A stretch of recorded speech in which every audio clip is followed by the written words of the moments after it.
क्या नाम है?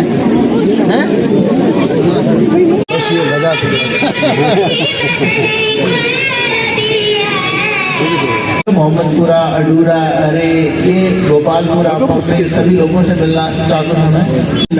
उन लड़कों से मैं सिर्फ बोलना चाहता हूँ कि आप आइए मेरे पास, कुछ 10-15 लड़के अगर आएंगे तो हम कोशिश करेंगे कि आप सबके लिए वो एक एजुकेशन का भी प्लेटफॉर्म बना। और बार बार न्यूज में पढ़ते भी होंगे, हमारा मिशन है कि कुलगांव को हम ड्रग फ्री करेंगे।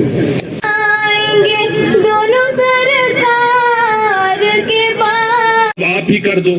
आप अच्छा झूठ के कितने होते हैं हमारे। मैं एक दिन पूरा थाने में रहा, लोगों के काम करता रहा। जब 5 बजे मैंने देखा, मैंने थाने का कोई काम ही नहीं किया था। उस रेवेन्यू के मामले थे, दूसरे डिपार्टमेंट्स के मामले थे।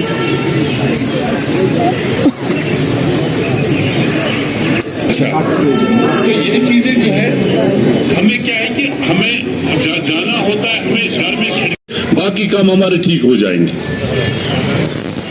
झूठ हम बोलते हैं, आप बोलते हैं, हम सभी झूठ बोलते हैं। चलो उधर देखो, उधर देखो। बेटा हाथ में